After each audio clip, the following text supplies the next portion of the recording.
আল্লাহ পাক তারপরে আয়াতে বলে ইল্লাল্লাযীনা আমানু ওয়া আমিলুস সালিহাতি ওয়া তাওয়াসাউ বিল হাক্কি ওয়া তাওয়াসাউ বিস সাবর।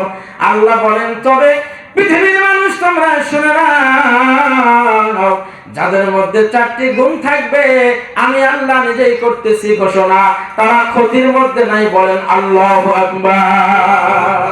তাইলে আল্লাহ বলতেছেন সবাই ক্ষতির মধ্যে নাই কারা? এটা কথা বলেন। যাদের মধ্যে কয়টা গুণ আছে? 4টা গুণ। কোথায় বলছেন আল্লাহ? সূরা আসরে। মুসলমান ভাইরা আমার, 4টা গুণ যাদের মধ্যে আছে তারা ক্ষতির মধ্যে নাই। তার 1 নাম্বার গুণ হলো ইল্লাল্লাযীনা আমানু।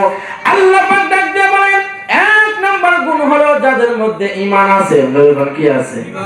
আমাদের মধ্যে ঈমান আছে? আছে? হাত তোলেন। আছে না নাই? আছে।